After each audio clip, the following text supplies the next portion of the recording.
सिद्धि हिंदी विद्यालय YouTube channel में आप सभी का हार्दिक स्वागत है।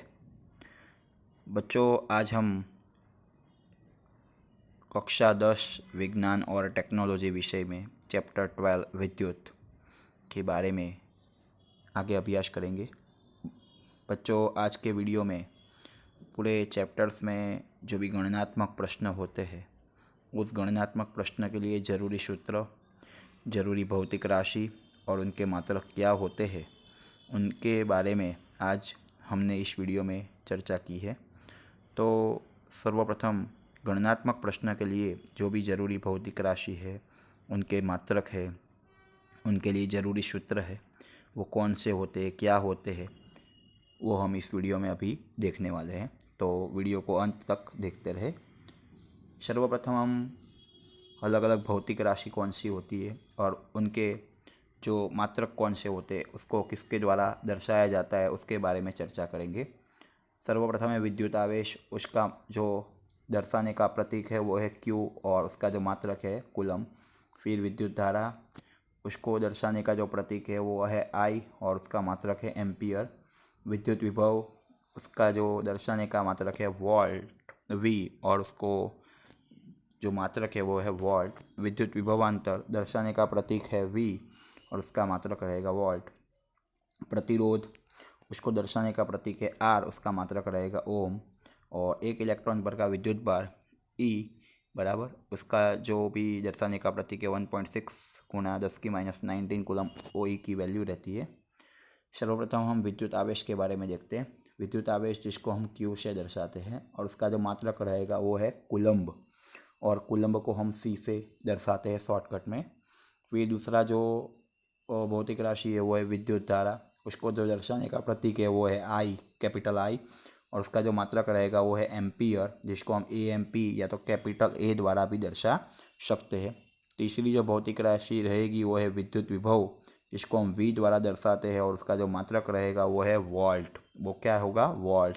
चौथी भौतिक राशि है विद्युत विभवांतर। विद्युत विभवांतर उसको हम किसके द्वारा दर्शाते हैं? V के द्वारा और उसका जो मात्रक रहेगा वो है वोल्ट।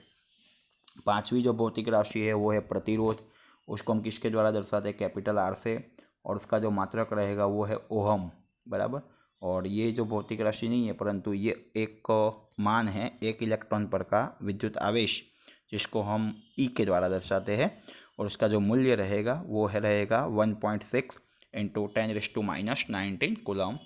बच्चों, एक बार नज़र कर लीजिए। विद्युत आवेश Q, विद्युत धारा I, विद्युत विभव V, विद्युत विभवांतर V, प्रतिरोध R और एक इलेक्ट्रॉन पर का विद्युत आवेश E के द्वारा दर्शा सकते हैं।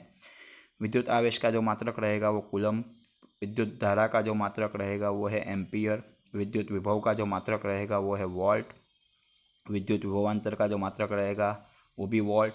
प्रतिरोध का मात्रक रहेगा ओहम और एक इलेक्ट्रॉन पर के विद्युत आवेश का जो मान है 1.6 गुणा 10⁻19 कूलम। अगली भौतिक राशियाँ है सर्वप्रथम प्रतिरोधकता, जिसको हम रो से दर्शाते हैं। उसका मात्रक रहेगा ओम इंटू मीटर। ऊष्मा ऊर्जा का मात्रक रहेगा H बराबर जूल। और विद्युत पावर को हम P से दर्शाते हैं। उसका मात्रक क्या रहेगा बच्चों? WATT what. वो आगे था वो वोल्ट था, इधर है वॉट है। समय उसको हम T से दर्शाते हैं। उसका मात्रक रहेगा सेकंड।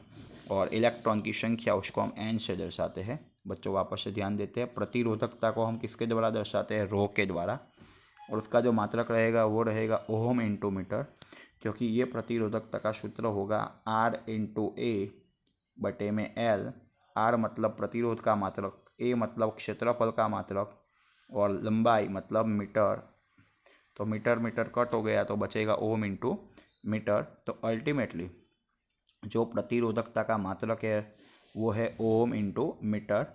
ऊष्मा ऊर्जा को हम H से दर्शाते हैं, जिसका मात्रक रहेगा जूल। कोई भी प्रकार की ऊर्जा का जो मात्रक होगा वो रहता है जूल। विद्युत पावर को हम P से दर्शाते हैं, जिसका मात्रक रहेगा वॉट। विद्युत पावर को हम P से दर्शाते हैं, जिसका मात्रक क्या रहेगा बच्चों? वॉट। समय को हम T से दर्शाते हैं, जिसका मात्रक रहेगा सेकेंड। कोई भी जब गणनात्मक प्रश्न हम करते हैं तो कोई भी टाइम दिया होता है, समय दिया होता है, वो आवर में दिया होता है, मिनट में दिया होता है, तो हमें उसको जनरली सेकंड में कन्वर्ट करना पड़ता है, और उसके लिए 1 minute is equal to 60 second और 1 hour is equal to 3600 second.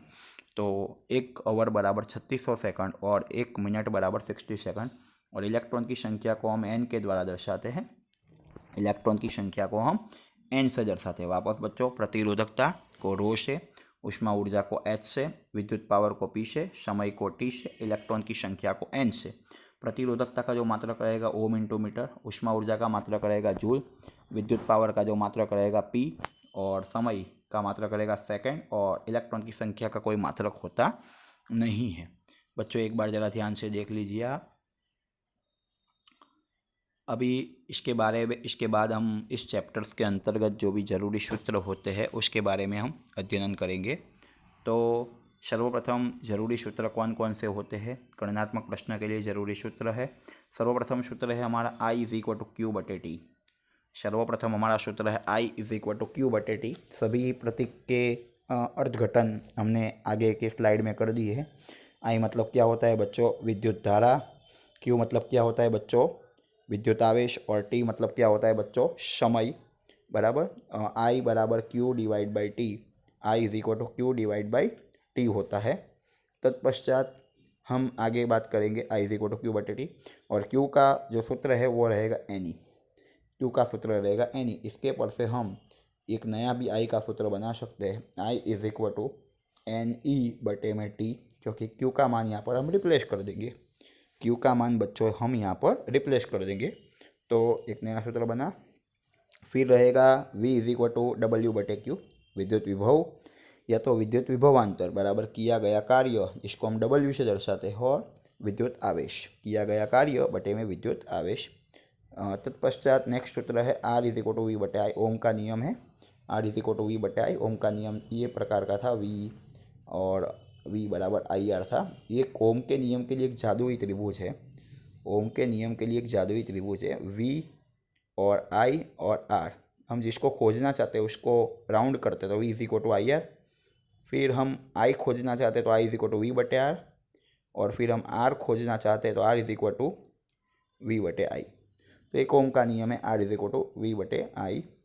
फिर एक दूसरा भी प्रतिरोध का सूत्र है, क्योंकि जो प्रतिरोध होता है वो चालक तार की लंबाई के समानुपाती और चालक तार के क्षेत्रफल के विलोमानुपाती होता है। तो R is equal to R समानुपाती क्या होगा? L upon A। तो ये समानुपात का साइन हम हटाते हैं तो रो L अपन A बन जाता है। बराबर, रो मतलब प्रतिरोधकता। तो R is equal to rho L upon A। फिर रहेगा नेक्स्ट सूत्र R T is equal to R1 plus R2 plus R3 plus dot dot dot Rn। ये समतुल्य प्रतिरोध का सूत्र है, कुल प्रतिरोध का सूत्र है। कब? जब हम श्रेणी में जोड़े प्रतिरोधों को, तब कुल प्रतिरोध इस सूत्र के द्वारा हम पता कर सकते हैं। आर टी मतलब टोटल प्रतिरोध, R1 plus R2 plus R3 plus जितने भी प्रतिरोध होंगे उन सब का हम क्या करेंगे? जोड़ करेंगे।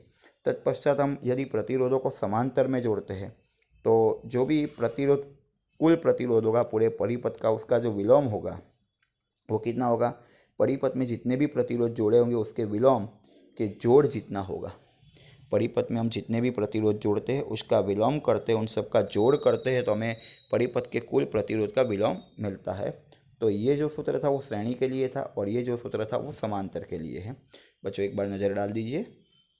I is equal to Q by T, Q is equal to N E, V is equal to W by Q, R is equal to rho L upon A, R is equal to V बटे I. R T श्रेणी के लिए है, R1 plus R2 plus dot dot dot plus Rn। जितने भी प्रतिरोध आप जोड़ोगे उसका सबका जोड़ करोगे, और 1 अपन आर टी मतलब 1 अपन R1 प्लस 1 अपन R2 plus dot dot dot plus 1 अपन Rn। जितने भी आप प्रतिरोध जोड़ते हो वो करने हैं। तत्पश्चात और एक सूत्र है गणनात्मक प्रश्न के लिए जरूरी सूत्र में, H is equal to V I T, उष्मा ऊर्जा का सूत्र है। H is equal to V I T, बराबर, H is equal to V I T. तत्पश्चात H is equal to I square R T. ये सूत्र और कहीं से भी नहीं है, इसके ऊपर से आया है। हम H इज इक्वल टू हम वी आई टी लिखते हैं, H is equal to V I T लिखते हैं। ओम का नियम यहाँ पर यूज़ करते हैं तो V is equal to I R into I T. V I R और I मतलब I square R T, I square R T. तत्पश्चात पावर का सूत्र है P is equal to W by T, बराबर, W/T। अभी यदि हम W के बदले में VIT लेते हैं, ये ऊर्जा ही है ना, किया गया कार्य है, VIT लेते हैं तो TT कट हो जाता है, तो क्या बनेगा, P इज इक्वल टू क्या बनेगा, P is equal to VI। P is equal to क्या बनेगा, VI।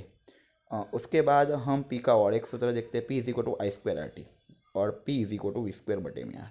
ये जो दोनों सूत्र है वो और कहीं से भी नहीं, यहाँ से आए हुए। P is equal to VI, Ohm का नियम यूज़ करते हैं, एक बार I के लिए करते हैं, तो I इज इक्वल टू क्या होता है, V/R, तो उसका उत्तर आएगा V²/R। ये सूत्र आ गया। और P is equal to VI, P is equal to VI, V is equal to IR। एक बार ओम का नियम V के लिए यूज़ करते हैं, तो क्या बना, I²R। ठीक है बच्चों, एक बार नज़र डाल दीजिए। धन्यवाद। यदि ये वीडियो आपको पसंद आया हो तो ये वीडियो को लाइक कीजिएगा, अपने मित्रों को शेयर कीजिएगा और इस सिद्धि हिंदी विद्यालय यूट्यूब चैनल को सब्सक्राइब ज़रूर कीजिएगा, ताकि आने वाले वीडियो का नोटिफिकेशन आपको जल्द से जल्द मिलता रहे। धन्यवाद।